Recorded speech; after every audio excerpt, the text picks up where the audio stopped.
প্রথম দেখাতেই প্রেম, এই বাক্যটি বরাবরই আমার কাছে অবিশ্বাস্য ছিল। এভাবে হুট করে কি প্রেম হয়? দেখা হবে, পরিচয় হবে, একে অপরকে জানা হবে, তবেই না অনুভূতি সৃষ্টি হবে।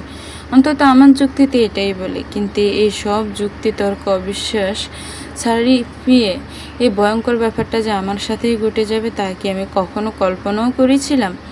তখন কেবল আমি এসএসসি পরীক্ষা দিয়েছি। পরীক্ষা শেষ হওয়াতে বড় আপার বাড়িতে ঘুরতে গিয়েছিলাম। বড় আপার বিরাট বড় সংসার, শ্বশুর শাশুড়ি বাসর দেবর ননদ দিয়ে যেন সারা বাড়ি সবসময় মেতে থাকে। আর আমি বরাবরই চুপচাপ শান্ত স্বভাবগত কারণে এত চিৎকার চেঁচামেচি বরাবরই অপছন্দ। এসবের জন্যই হয়তো দুদিনের বেশি ও বাড়িতে টিকে থাকতে পারলাম না। তাই কেউ নিতে না আসলেও একা একাই বাড়ির দিকে রওনা দিয়েছিলাম। এক বুক সাহস নিয়ে বিকেল 5টার ট্রেনে রওনা দিলাম। এতে 1 ঘন্টা লাগার কথা, অর্থাৎ সন্ধ্যার আগেই পৌঁছে যাব। সিটও পেয়েছি জানালার ধারে। সব বেশ অনুকূলেই যাচ্ছিল, কিন্তু 5টার সিটেই বসেছেন এক অতি অভদ্র বখাটেই বলা চলে। শুরু থেকেই কেমন একটা অন্যরকম ছোঁয়াছুঁয়ির চেষ্টা। আমি ভয় পেয়ে আড়ষ্ট হয়ে বসে শুধু এক মনে আল্লাহকে ডাকছিলাম। তখনই একটা ভারী গলার আওয়াজ ভরসা হয়ে ভেসে আসলো, এই যে ভাই, সিটটা তো আমার, তাই অসভ্যতা না করে উঠে যান। তার কথা শুনে হকচকিয়ে যায় বখাটের ছেলেটা। কোনো কিছু না বলে বিব্রত ভঙ্গিতে উঠে চলে যায়। সে চলে যাওয়ার পর সেই গমগমে কণ্ঠস্বর অধিকারী ব্যক্তিটি সিটে বসলেন।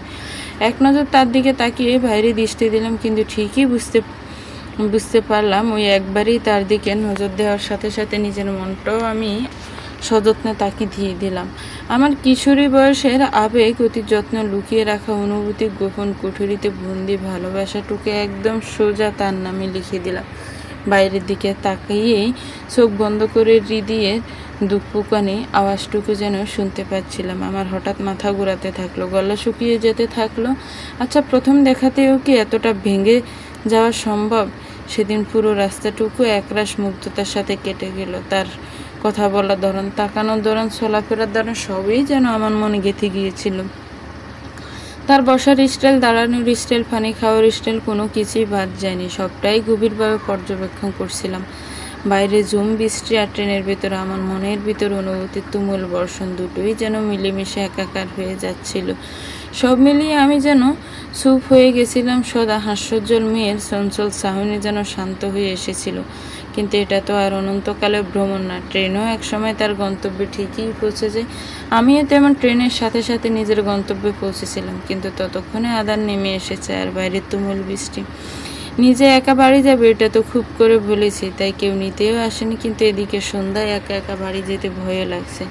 আমি যে বরাবরের বাবা ভাইদের হাত ধরে চলা মেয়ে, বাইরে কঠিন পৃথিবী, তখনও আমার একা চলা শুরু হয়নি। তবুও সব ভয় কাটিয়ে এক বুক সাহস জোগাড় করে যখনই সামনে আগাতে যাব, তখনই আমার সেই ঘমঘমে কণ্ঠস্বর, কোনো সমস্যা হয়েছে কি? পেছনে তাকিয়ে দেখি সেই অচেনা ভদ্রলোক, যার নামে আমি ঠিক একটু আগেই নিজেকে লিখে দিয়েছি। আমার অপরিণত বয়সের আবেগ যার নামে করে দিয়েছি। কিন্তু তাকে কিভাবে উত্তর দিব? তাকে কি বলবো যে আমি ভয় পাচ্ছি, আমাকে প্লিজ একটু বাসায় দিয়ে আসেন? ওহু, কি লজ্জাজনক বিষয়। আপনি কি ভয় পাচ্ছেন? বাসায় একা যেতে পারবেন না? একটু চোখ মুখ কুঁচকে তিনি প্রশ্নগুলি করলেন, যেন কি অদ্ভুত প্রাণী সামনে দেখেছে। তার নজরের ধরন দেখে আমি লজ্জায় চোখ বন্ধ করে ফেললাম। তারপর আস্তে আস্তে চোখ খুলে তাকে উত্তর দিলাম, আসলে এটাই আমার প্রথম একা করা জার্নি, তাই একটু। তিনি আমার কথা পুরোপুরি শেষ করতে না দিয়ে বললেন, আচ্ছা এখানে একটু দাঁড়ান, কোথাও যাবেন না কিন্তু। আমিও তার কথা মতো দাঁড়ালাম। একদম সন্ধ্যা হওয়াতে একটু লোকজন কম আশেপাশে। আবার মানুষটা আমার সম্পূর্ণ অপরিচিত। তার কথাতে তাই অপেক্ষা করা ঠিক হচ্ছে কিনা এটাও বুঝতে পারছি না। দিনকালও তো খারাপ, তাই অনেকগুলো চিন্তা মাথায় ঘুরপাক খাচ্ছে, কিন্তু সদ্য জন্ম নেওয়া অনুভূতির কাছে সেগুলি ঠিক শক্তভাবে দাঁড়াতেও পারছিল না।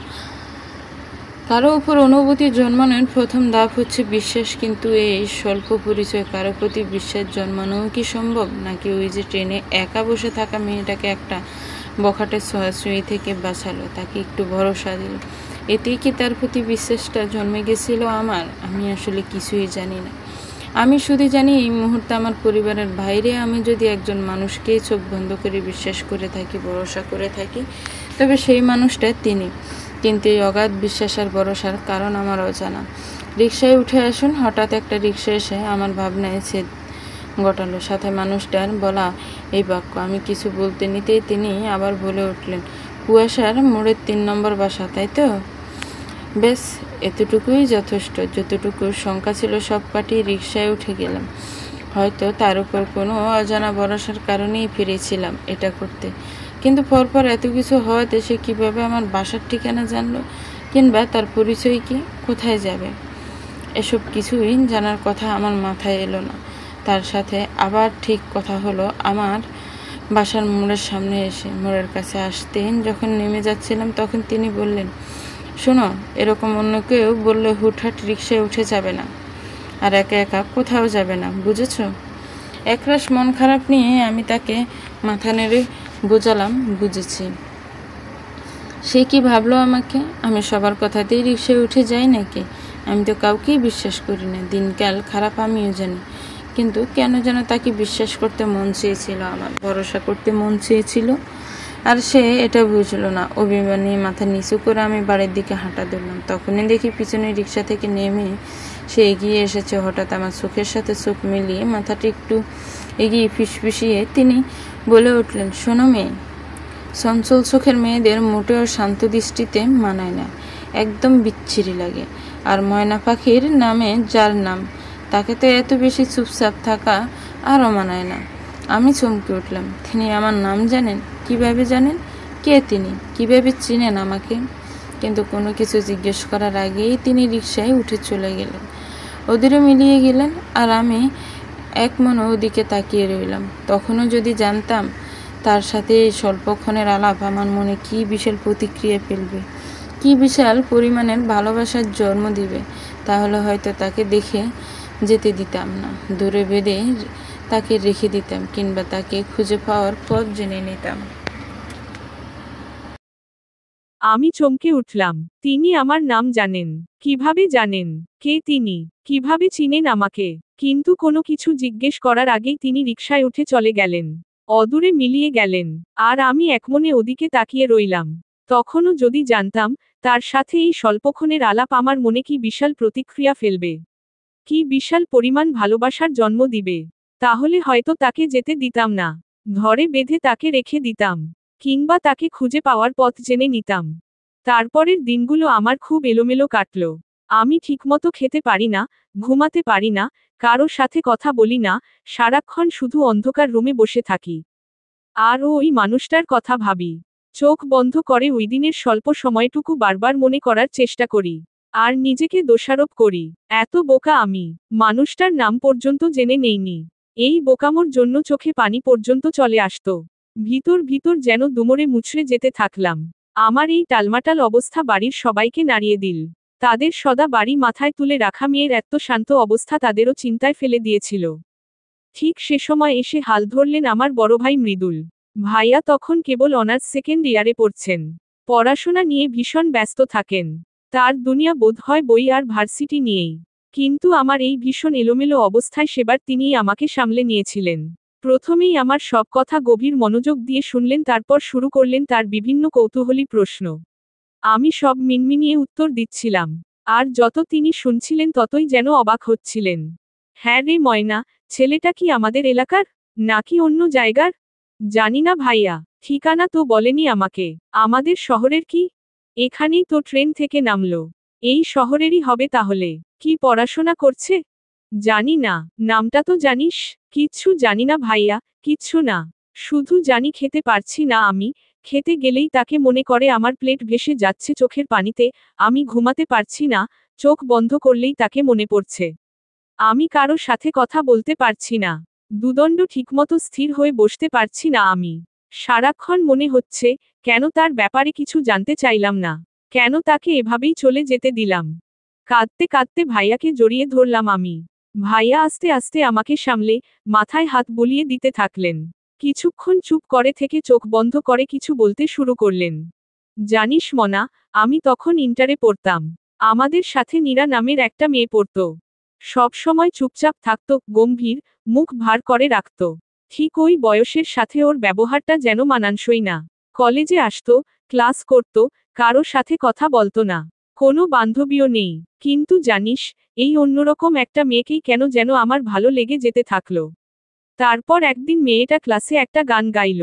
ওর ওই আমারও পোড়ানো যাহা চায় গানটা শুনে মনে হয়েছিল, এই মেয়েটাকেই তো আমার দরকার। আমার সারা জীবনটাকে গানের ছন্দে বেঁধে রাখতে একেই প্রয়োজন। মেয়েটাকে দিন দিন যেন আরো ভালোবাসতে থাকলাম। আমার অল্প বয়সের প্রথম আবেগের নাম ছিল নীরা। এতটুকু বলেই ভাইয়া থেমে গেল। আর আমি স্পষ্ট দেখলাম, ভাইয়ার চোখে পানি চিকচিক করছে। আমার এই জীবনে ভাইয়ার চোখে আমি পানি দেখিনি। আর আজ সে যেন বহু কষ্টে পানি আটকিয়ে রেখেছে। নীরাকে প্রতিদিনই আর চোখে দেখতাম। ক্লাসের সব বেঞ্চে ওর নাম লিখে ভরে ফেলেছিলাম। সব বন্ধুরা আমার এই পাগলামি দেখে হাসত, মজা নিত। নীরাও হয়তো বুঝত, কিন্তু কখনো কিছু বলেনি। কিন্তু এই সবকিছুর প্রভাব পড়ল পড়াশোনায়। সেবার টেস্টে আমার রেজাল্টে 10 নামলো। সব স্যার ম্যামরা তো অবাক। সব সময় ফার্স্ট পজিশনে থাকা ছেলেটার এমন অবস্থা। বাবাও অনেক চিন্তায় পড়ে গেছিল। আমিও ঠিক বুঝতে পারছিলাম না। সামনেই তো বোর্ড পরীক্ষা। সবাইকে চিন্তায় দেখে আমার নিজেরও কেমন অসহায় লাগছিল। ঠিক সে সময় নীরা আমার সাথে প্রথম কথা বলল। ও কিন্তু সেদিন আমাকে কোনো সান্ত্বনা দিতে কথা বলেনি। বরং ও হেসে হেসে এই পৃথিবীর একজন বোকা মানুষের কথা বলেছিল। যেই বোকা মানুষ একজন মেয়েকে ভালোবেসে নিজের জীবন উচ্ছন্নে দিয়ে দিয়েছে, কিন্তু যার জন্য দিয়েছে, সে আদৌতে ছেলেটাকে পছন্দও করে না। সেদিন নীরা আমাকে বুঝিয়ে দিয়েছিল, আমার একতরফা ভালোবাসার বিন্দুমাত্র মূল্যও তার কাছে নেই। আমি ঠিক কতটা বোকামি করে তার জন্য নিজের জীবন নষ্ট করছি। আমার ভালোবাসা কতটা অপাত্রে ঢালছি। সবটুকু বলে ভাইয়া থামল। নিজেকে একটু সামলে নিল হয়তো। মনা, তোর কি মনে হয় না যে তুইও অপাত্রে নিজের ভালোবাসা দিচ্ছিস? আমি চমকে উঠলাম। দৃষ্টি এদিক ওদিক করে জলদি উত্তর দিতে চাইলাম। কিন্তু কিন্তু ভাইয়া আমি তো তার কথা জানি না। হতে পারে সেই মানুষটাও আমাকে আমার মতো করে ভুলতে পারছে না। তুই বড় আপার বাসা থেকে কতদিন হলো ফিরেছিস? 4 মাস হতে গেল। আচ্ছা মনা, তুই না হয় তার সম্পর্কে কিছুই জানিস না। কিন্তু সে তো জানে। তোকে ভালোভাবে চিনে। তোর বাসাও চিনে। তবে সে কেন এতদিনে একটিবার তোর খোঁজ করতে এলো না? কিংবা তোর সাথে যোগাযোগও করার চেষ্টা করলো না? তোর মতো এই এলোমেলো অবস্থা যদি তারও হতো, তবে সে এতদিনে আমাদের বাড়ির সামনে হাজির হতো। কিন্তু তার অমন হয়নি। আমি ফ্যালফ্যাল করে ভাইয়ার দিকে তাকিয়ে থাকলাম। সত্যিই তো, আমি তার পরিচয় না জানলেও সে তো জানে। সে তো পারত একবার আমার সাথে যোগাযোগ করতে। কিন্তু করল না। তবে কি তার মনে আমি একটুও দাগ কাটিনি? সেদিনের কথা কি তার মনেও নেই? জানিস মনা, একতরফা ভালোবাসা খুবই ভয়ঙ্কর। এই সর্বনাশা জিনিস তোকে ভেঙেচুরে শেষ করে দিতে পারে। কিন্তু দিন শেষে দেখবি, তুই যার জন্য শেষ হলি সেই তোকে দেখে হাসছে। শ্রেষ্ঠ বোকা মানুষ বলে তোকে উপাধি দিচ্ছে। তাই এই বোকামো না করে নিজের কথা ভাব। পড়াশোনার মাঝে নিজেকে ডুবিয়ে রাখো। ভাইয়ার সব কথা শুনে অভিমানে আমার সর্বাঙ্গ নীল হয়ে এলো। অনুভূতির চারা যেখানে সবেমাত্র মাথা তুলে দাঁড়াচ্ছিল তা সেখানেই যেন সেটা নুয়ে পড়ল। একরাশ অভিমানে আমার মন যেন শক্ত হয়ে এলো। সেদিনের মতো ভাইয়া আর কিছু বলেনি। শুধু যাওয়ার সময় ভাইয়া আমার মাথায় হাত রেখে কিছুক্ষণ তাকিয়েছিল। কেন যেন মনে হয়, ভাইয়া সেদিন ভাবছিল, যদি নীরা তার কথা নাই ভাবত তবে কেন সেদিন নীরা তাকে বোঝাতে এসেছিল। তার সেই কঠোরভাবে বোঝানোতেই তো আজ সে তার ডিপার্টমেন্টের সেরা স্টুডেন্ট। কিন্তু ভাইয়া আমার এই টালমাটাল অবস্থায় কিছুই বলতে পারেনি। শুধু চলে যাওয়ার সময় নীরার কথা জানতে চাইলে বলেছিল, কলেজের পর থেকেই নীরার কোনো খোঁজ জানে না সে। সেবারের মতো আমি নিজেকে সামলে নিয়েছিলাম। নিজেকে সম্পূর্ণরূপে যেন পড়াশোনায় ডুবিয়েছিলাম। যত তার কথা মনে পড়ত তত হায়ার ম্যাথের কঠিন কঠিন অঙ্ক, রসায়নের কঠিন বিক্রিয়া, ফিজিক্সের কঠিন থিওরিতে নিজেকে ডুবিয়ে রেখেছিলাম। আবার আগের ময়নার মতো হাসি খুশিতে বাড়ি ভরিয়ে রেখেছিলাম। কিন্তু আদৌতে কি পেরেছিলাম নিজেকে ভুলিয়ে রাখতে? সেই তো নিস্তব্ধ রাতগুলোতে বুকের ভিতর ভীষণ দহন হতো। একজনকে আর দেখতে না পাবার যন্ত্রণা হতো। সবকিছু মিলিয়ে আমার হাসি খুশি থাকা স্বভাবটা যেন মিলিয়ে যাচ্ছিল। Dash dash dash dash dash dash dash dash dash dash dash dash dash dash dash dash dash. তারপরের কিছু বছর আমার এমনই কাটল। সাদামাটা রঙহীন। তখন আমি ভার্সিটিতে পড়ছি। পড়াশোনার চাপ, নতুন বন্ধু বান্ধবদের সাথে ঘোরাফেরা, এমনই চলছিল।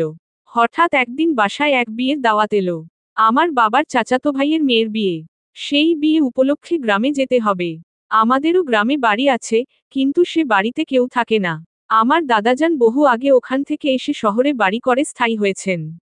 তাই আমাদের কখনো গ্রামে যাওয়া হয়নি আর।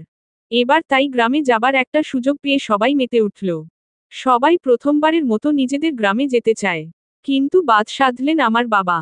তিনি হঠাৎ কেন যেন আমাদের যেতে দিতে চাইলেন না। কেমন অদ্ভুত মন খারাপের রেশ তার সারা চেহারায় ঘুরে যেতে থাকলো। তিনি বাড়ির সবথেকে বড়, তাই কেউ আর তার কথার অমান্য করে কিছু বললেন না। কিন্তু হঠাৎ সবার উৎসাহে, আশায় ভাটা পড়াতে সবাই একটু দুঃখ পেল। সে সময় আমার মেজ চাচা আর মা হাল ধরলেন। বাবাকে একদিন তারা দুজন খুব করে বোঝালেন। তাদের এক গোপন মিটিং চলল প্রায় ঘন্টা ধরে। সেই গোপন মিটিং শেষে বাবা আমাদের সব ভাইবোনদেরকে তার ঘরে ডাক পাঠালেন। এর মধ্যে ছিলাম আমি, আমার বড় ভাই মুদুল, আমার মেজ চাচার 2 মেয়ে টিনা আর মিনা, ছোট চাচার এক ছেলে মুগ্ধ। টিনা আমার থেকে বছর 2-এর ছোট, এবার কলেজে পড়ছে। আর মিনা আর মুগ্ধ একই বয়সের, ক্লাস 9-এ পড়ছে ওরা। তোমরা হয়তো শুনেছ, আমরা একটা বিয়ের অনুষ্ঠানে গ্রামে যাচ্ছি। প্রথমে আমি তোমাদের নিয়ে যেতে না চাইলেও এখন নিয়ে যাব ঠিক করেছি। তোমাদেরও গ্রাম দেখা উচিত। তোমাদের ভিটে বাড়ি, তোমাদের বাবা চাচারা কোথায় বড় হয়েছে, এটা দেখার কৌতূহল তোমাদের থাকতেই পারে। আমি এতে বাধা দেব না। বাবা তার কঠিন মুখশ্রী নিয়ে শান্ত স্বরে কথাগুলো বললেন। আর ভঙ্গ হয়ে যাওয়া আশা পুনরায় জোড়া লাগাতে আমাদের ভাইবোনদের মুখ চকচক করে উঠল। সবার মনে হৈ হৈ করে উঠলেও বাবার সামনে সবাই চুপ থাকল।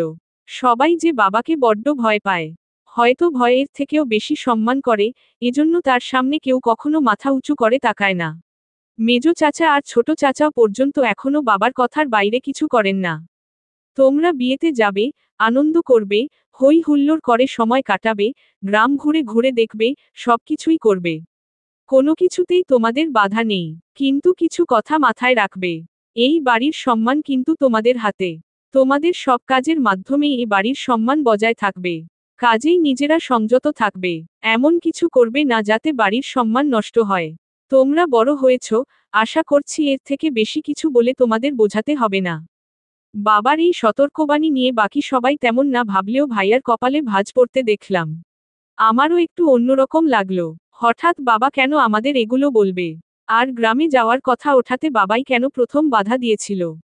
বাবার এই সতর্কবাণী নিয়ে বাকি সবাই তেমন না ভাবলেও ভাইয়ার কপালে ভাঁজ পড়তে দেখলাম। আমারও একটু অন্যরকম লাগলো। হঠাৎ বাবা কেন আমাদের এগুলো বলবে? তারপরের দিনই বেশ সকাল সকাল আমরা গ্রামের উদ্দেশ্যে রওনা দিলাম। গ্রাম বাংলার রাস্তা, এ যেন প্রকৃতির নিখুঁত আঁকা চিত্র, যেখানে মাটির গন্ধে মিশে থাকে শত বছরের ইতিহাস। এ রাস্তা কেবল চলার পথ নয়, এ যেন গ্রামীণ জীবনের শিরা উপশিরা, হৃদয়ের ছন্দ আর প্রাণের স্পন্দন। সকাল বেলা সূর্যের কোমল আলো গাছপালার ফাঁক গলে পড়ে সেই সরু পথগুলোতে। ধূলিমাখা সে রাস্তার ধারে ধারে ফুলের গন্ধে ভরে ওঠে বাতাস। পায়ে চলা সেই পথে হাঁটলেই যেন শোনা যায় মাটির নিচে রূপকথার ঢেউ। সেই পথ ধরেই আমরা সবাই এগিয়ে যাচ্ছি। একসময় ঠিক বাড়িতে পৌঁছে গেলাম। একই জায়গায় একপাশে বাবার চাচার বাসা আর একপাশে আমাদের নিজেদের বাসা। আমাদের সবার থাকার ব্যবস্থা এই পুরাতন বাসাতেই হলো। আমরা আসব বলে এটি আগে থেকেই বাবার চাচাতো ভাই মানে সবুজ চাচা পরিষ্কার করে রেখেছিলেন। একটি ড্রয়িং রুম, ডাইনিং রুম এবং 5টি বেডরুম এখানে। ছোট চাচা জানালেন, এর মধ্যে 3টা ঘর ছিল তাদের 3 ভাইয়ের আর একটি দাদা দাদির। আর একটি ঘর, এটি কার বলতে যেও যেন আর বললেন না তিনি।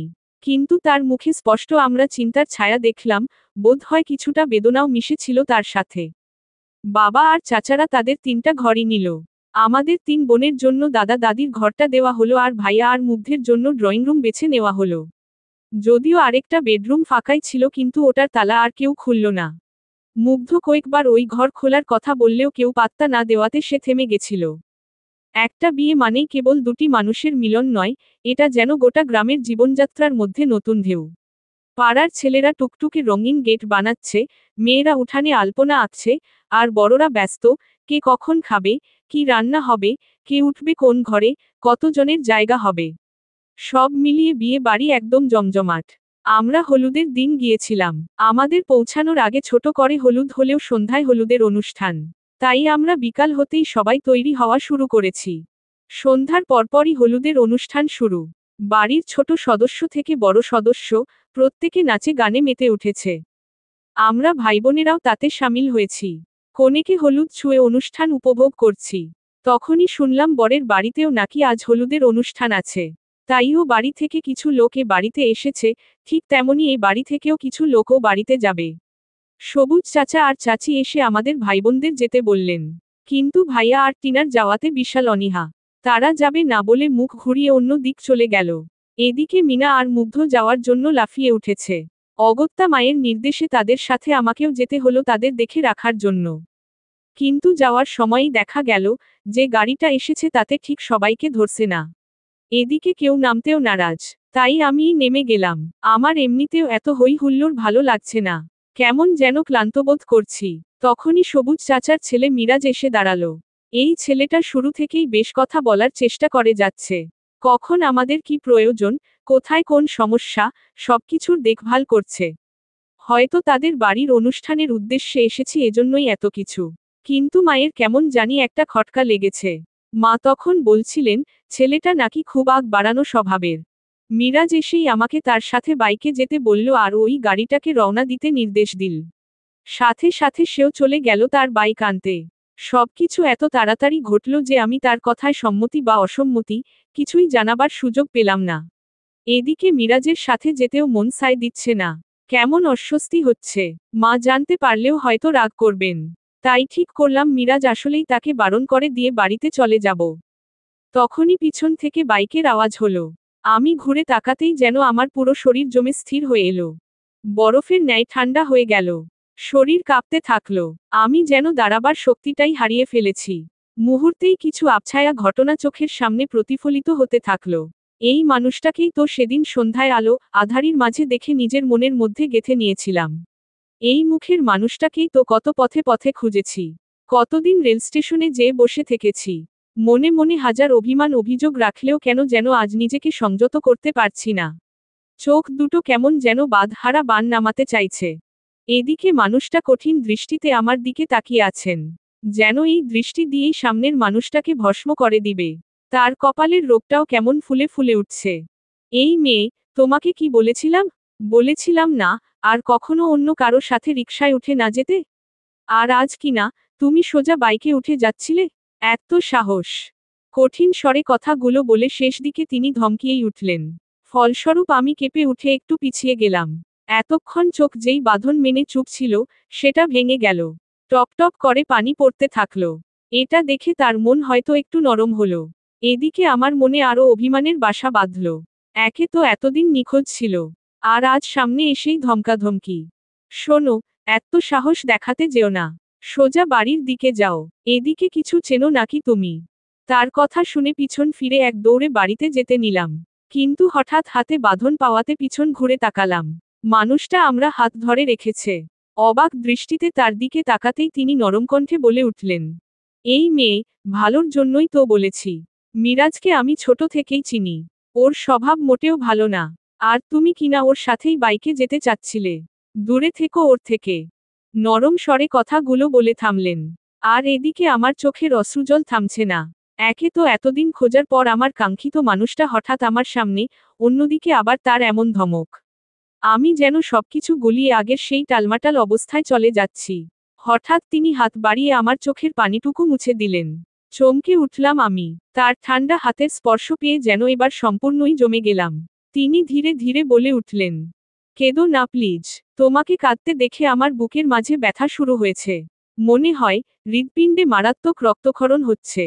Dash dash dash dash dash dash dash dash dash. সকালের সোনালি রোদ চোখে পড়তেই ঘুম ভেঙে গেল। ঘড়িতে সকাল 7:10। অথচ এই সকালেই এই বাড়িতে সবাই ব্যস্ত হয়ে পড়েছে। কেউ অতিথিদের আপ্যায়ন করছে, কেউ আবার রান্নার আয়োজন করছে। আজকেই তো তাদের মেয়ে পরের বাড়ি চলে যাবে। তাই কেউ আবার সেটা নিয়ে দুঃখ প্রকাশ করছে। আমি এই সকালে উঠেই কিছুক্ষণ জানালার পাশে দাঁড়িয়ে রইলাম। এই জানালার এদিকটাতে তাকালেই বহমান নদী দেখা যায়। সেই নদীর দিকে একমনে তাকিয়ে রইলাম। কালকে রাতের বেলায় আর কিছু হয়নি। মানুষটার ওই স্বীকারোক্তি শুনে আমি আর দাঁড়াতে পারিনি, এক ছুটে বাড়ির ভিতর চলে এসেছি। কেন যেন মনে হচ্ছে তার সাথে আবার দেখা হবে। আর খুব শীঘ্রই দেখা হবে। একটা বড় নিঃশ্বাস নিয়ে ঘর থেকে বের হলাম। সকাল থেকেই সবাই বেশ ছুটোছুটি করছে। মা চাচিদেরও দেখলাম হাতে হাত লাগিয়ে কাজ করছে। আমি বের হতেই আমাকে নাস্তা দেওয়া হলো। নাস্তা খেতে খেতেই হঠাৎ আমার গলায় যেন সবগুলো খাবার বেঁধে গেল। আমি দ্রুত পানি নিয়ে নিজেকে শান্ত করলাম। তারপর চোখ মুছে সামনের দিকে তাকিয়ে নিশ্চিত হলাম। সামনে আমার বহু কাঙ্ক্ষিত মানুষটি এসে দাঁড়িয়েছে। সে ছুটে ছুটে বিয়ে স্টেজ সাজাচ্ছে। হঠাৎ একজন চিৎকার করে ডাকল, এই কাব্য, এদিকে আয়। আর মানুষটা ছুটে সেদিকে গেল। আমি বসে বসে সবার কাজই দেখছিলাম। মাও রান্নার কাজে সাহায্য করছে। হঠাৎ মা উঠে সামনে যেতে নিলেই নিচে একটা বাঁশে বেঁধে পড়ে যেতে নেন। তখনই কাব্য ছুটে এসে মাকে ধরে। ঘটনার আকস্মিকতায় আমরা সবাই নির্বাক। কারণ মা পড়ে গেলে তার হাতের গরম পাতিলের খাবার সব তার গায়ে পড়ত। মাও খানিকটা ভয় পেয়ে যান। তখনই সবাই এসে মাকে ধরাধরি করে বসান। কাব্যও সাথে ছিলেন। একটু সাবধানে কাজ করবেন, এক্ষুনি কি অঘটন ঘটছিল বলুন তো। মা কাব্যের দিকে একটু স্নেহের দৃষ্টিতে তাকিয়ে মুখে হালকা হাসি রেখে বলেন, তুমি তো ধরে নিলে, না হলে সত্যিই অঘটন ঘটে যেত। তারপর তিনি সবুজ চাচার স্ত্রীর দিকে তাকান। তার তাকানো দেখেই আমরা সবাই বুঝেছি, তিনি ছেলেটার পরিচয় জানতে চান। চাচি হাসিমুখেই দ্রুত বলে উঠেন, আরে ও তো, কিন্তু এতটুকু বলেই তিনি থেমে যান। তার মুখে বিব্রতার ছাপ। পুনরায় মুখ খুলে তিনি বলেন, মিরাজের এক বড় ভাই, আমাদের বাড়ির লোকই বলা যায়। এই উত্তর শুনে কাব্য কিছুক্ষণ একদৃষ্টিতে চাচির দিকে তাকিয়ে থাকেন। চাচিও কেমন যেন নজর ঘুরিয়েছেন ওর থেকে। হঠাৎ কাব্য এগিয়ে এসে মায়ের পায়ের কাছে হাঁটু গেড়ে বসেন। সাথে তার চঞ্চল চোখ, যে দুটি এদিক ওদিক ঘুরিয়ে কোথাও আঘাত আছে কিনা সেটি নিরীক্ষণে ব্যস্ত। মামিমা, আপনি কোথাও ব্যথা পাননি তো? অতি সাধারণ প্রশ্ন, কিন্তু তার এই সাধারণ কথাতেও মা চমকে উঠলেন। কয়েকবার পলক ফেলিয়ে কাব্যের দিকে তাকিয়ে রইলেন। তুমি তো আমার যাকে চাচি বলেই ডাকছো শুনলাম। আবার আমি তো মিরাজেরই চাচি। আমাকে হঠাৎ মামিমা বললে যে? জানি না, আপনাকে হঠাৎ আমার মামিমা বলে ডাকতে ইচ্ছে হলো। আমি মামিমা বলেই ডাকবো। কাব্য কিছুক্ষণ চুপ করে থেকে হালকা হেসে উত্তরটা দিল। কিন্তু মা আর চোখ ফেরাতে পারলেন না।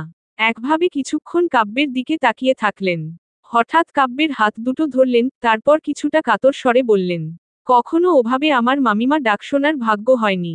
বাবা, তুমি আমাকে প্রাণভরে মামিমা বলে ডেকো। গ্রামের মেঠোপথ ধরে ধীরে ধীরে এগিয়ে যায় বিয়ের গাড়ি। পেছনে ফেলে যায় একটি ঘর, একটি বাড়ি আর অনেক আপনজন। মা আঁচলে মুখ চাপা দিয়ে কাঁদছেন, বাবা দূরে তাকিয়ে নিঃশব্দে চোখ মুছছেন, ভাইটি মুখ নিচু করে কষ্ট লুকাতে চাইছে। বিয়ের শঙ্খধ্বনি মিলিয়ে যায় কান্নার রোলের মাঝে।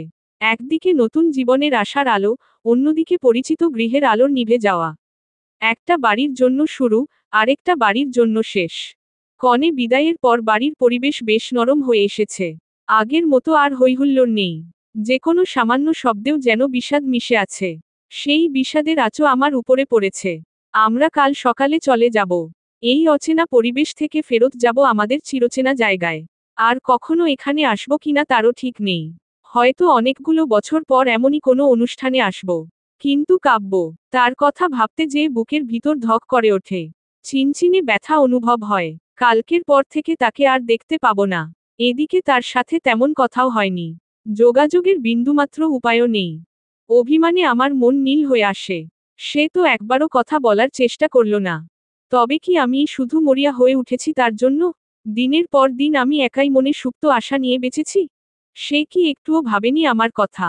একটি বড় নিঃশ্বাস নিয়ে জানালার ধারে যেয়ে দাঁড়ালাম। সামনে বহমান নদী আর হালকা শীতল বাতাস মনে প্রশান্তি বয়ে এনে দিচ্ছে। এতে ভাবনাগুলো যেন আরো প্রগাঢ় হয়ে উঠছে। অভিমানগুলো আরো তীব্র হয়ে ধাক্কা দিতে থাকলো। সব শেষে তার সাথে সরাসরি কথা বলবো ঠিক করলাম। কথা বললে হয়তো তার মনের আন্দাজ করতে পারবো একটু। সম্পূর্ণ না বুঝলেও কিছুটা তো বুঝবো। এসব ভাবতে ভাবতে হঠাৎ জানালা দিয়ে তাকে দেখলাম। নদীর ধারে কিছু পুকুর আছে। তার মধ্যেই একটা পুকুর পাড়ে তিনি বসে আছেন। Dash dash dash dash dash dash dash dash dash dash dash dash. মনা, একা নদীর ধারে এসেছো কেন? ভয়ডর নাই একটু? আমি তার দিকে নিঃশব্দে এগিয়ে যাচ্ছিলাম। বাতাসের শো শো শব্দ, পাতার নড়াচড়া শব্দ, পাখির ডাক, এছাড়া আর আলাদা কোনো শব্দ নেই। তারপরেও তিনি পিছনে না তাকিয়েই কথাটি বললেন। আমি যে এসেছি তিনি কিভাবে বুঝলেন? আপনি কিভাবে বুঝলেন? অন্য কেউ হতে পারত। তিনি কিছুক্ষণ নীরব থেকে তারপর মাথা দুলিয়ে হালকা হাসলেন। ঠোঁট বেশি প্রসারিত হয়নি, কিন্তু তারপরেও এই হাসিটাকে আমার পৃথিবীর সবথেকে সুন্দর হাসি বলে মনে হলো। আমার চোখে দেখা সবথেকে সুন্দর হাসির অধিকারী মানুষটি তিনি। কেন যেন মনে হলো, তুমিই এসেছো। তোমার গন্ধ চিনতে পারি হয়তো। গন্ধ নিয়েও মানুষ চেনা যায়? হয়তো যায়। তো হঠাৎ এখানে এলে কেন? আমি কিছুক্ষণ নিঃশব্দে দাঁড়িয়ে রইলাম। কেমন অস্বস্তি হচ্ছে। কথাগুলো মনে মনে কিছুক্ষণ আউড়ে নিয়ে বেঁধে বেঁধে যাওয়া বলিতেই শুরু করলাম। একদিন দেখা হয়েছিল। একদিন ট্রেনে আপনার সাথে দেখা হয়েছিল। আপনার কি মনে আছে? তিনি চোখ বন্ধ করে নিলেন। তারপর নিচের ঠোঁটটা একটু দাঁত দিয়ে শক্ত করে কেটে নিলেন। মনে হলো কেমন যেন মনে মনে উত্তর গুছিয়ে নিচ্ছেন। তারপর ধীরে ধীরে নিঃশ্বাস নিতে থাকলেন। আমি অবাক হলাম। এমন করছেন কেন তিনি? মনে না থাকার কি আছে? একটা মেয়েকে বিপদে পড়তে দেখে তাকে বাসায় নামিয়ে দিয়ে এসেছি। আরও তুমি আমার আত্মীয়া। ভুলে যাবার কথা না। আপনি আমাকে চিনলেন কিভাবে? তোমাদের ফ্যামিলি ফটো পূর্বে দেখেছি।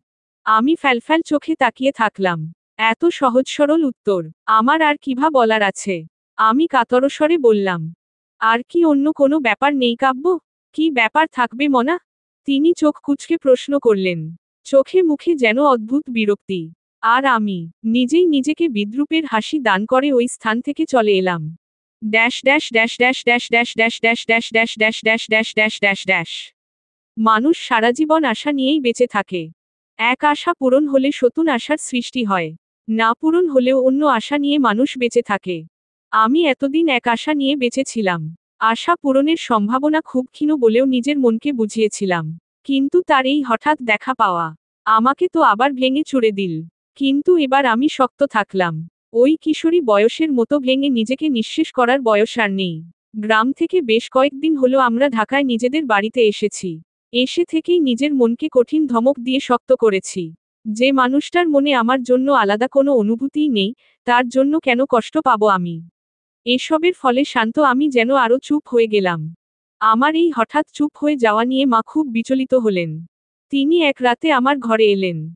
কি হয়েছে জানার খুব চেষ্টা করলেন। কিন্তু বলবো তাকে? বলার তো কিছুই নেই। মা অনেকক্ষণ জোরাজুরির পর হাল ছেড়ে দিয়ে আমার সাথে গল্প করতে লাগলেন। গল্পের বিষয়বস্তু তার দূরসম্পর্কের এক বোনের ছেলে। পেশায় ইঞ্জিনিয়ার, বয়স ২৬, পরিবার ভালো, আর ছেলের নানান গুণের কথাই গল্পের বিষয়বস্তু। আমি বুঝি, মা এই ছেলের সাথে আমার বিয়ে ঠিক করতে চান। কিন্তু সাহস করে বলতে পারেন না। আমি যে এতদিন বিয়ে শব্দটা শুনলেই রেগে যেতাম। আর আমার বাবার করা নির্দেশ, আমার অমতে কিছুই হবে না। আমার হঠাৎ কি যেন হলো। হয়তো কাব্যের প্রতি তীব্র রাগ আর অভিমানে, না হলে নিজের অনুভূতির অসম্মান দেখে আমি এক চরম সিদ্ধান্ত নিলাম। সেবার প্রথম মায়ের কথাতে সায় দিলাম। বিয়ে করতে এখন প্রস্তুত আমি। যার সাথে ইচ্ছা বিয়ে দিক। চোখ বন্ধ করে কবুল বলে দিব।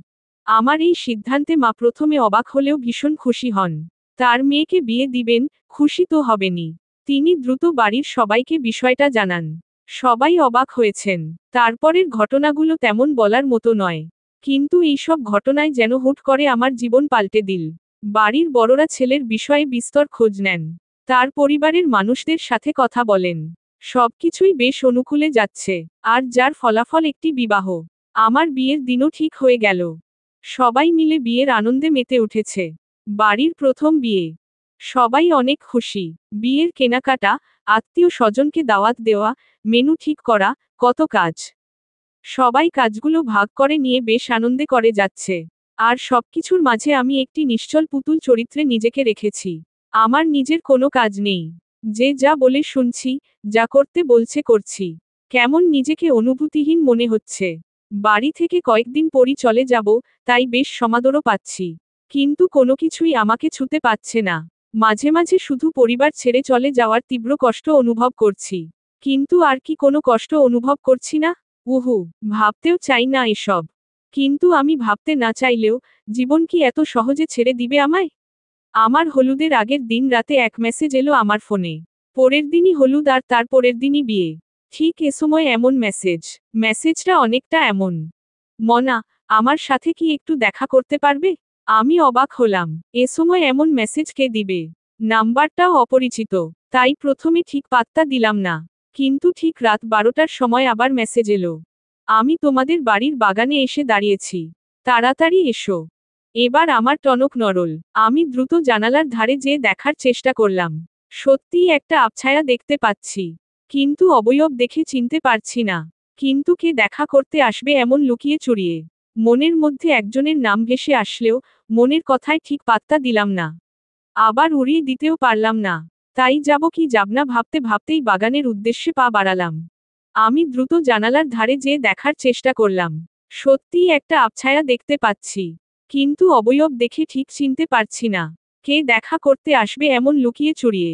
মনের মধ্যে একজনের নাম ভেসে আসলেও মনের কথায় ঠিক পাত্তা দিলাম না, আবার উড়িয়ে দিতেও পারলাম না। তাই যাব কি যাব না ভাবতে ভাবতেই বাগানের উদ্দেশ্যে পা বাড়ালাম।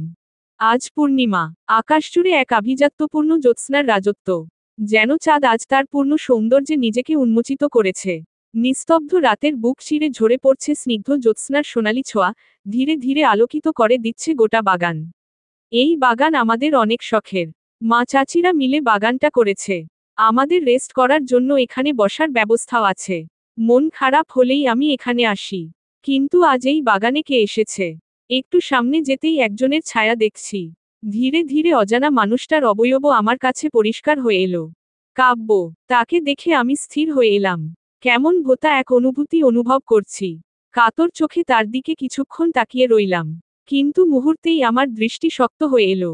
রাত 12টার বেশি বাজে। কালকে আমার বিয়ে। সে আজ কেন এসেছে, আরও রাতের গভীরে? নাকি আমার দুর্বলতার খোঁজ পেয়ে বিয়ের আগে আমাকে নতুন করে আঘাত দিতে এসেছে? আমি চোখ মুখ শক্ত করে বললাম, রাত 12টায় চোরের মতো এক বাড়ির বাগানে এসেছেন, আবার বাড়ির মেয়েকে ডেকে এনেছেন। আপনার উদ্দেশ্য খুব একটা ভালো মনে হচ্ছে না। তিনি আমার কথা শুনে অবাক দৃষ্টিতে তাকালেন। সেই দৃষ্টিতে ক্রোধের ছাপ স্পষ্ট। সে ধীরে ধীরে এগিয়ে আসে আমার হাতের কবজির উপরের দিকে ধরলেন। নিজের শরীরের সমস্ত শক্তি দিয়ে ধরেছেন। আমি টু শব্দ না করে তার চোখের দিকে তাকালাম। হঠাৎ বিয়ে করতে রাজি হলে কেন? রাজি না হওয়ার তো কোনো কারণ নেই।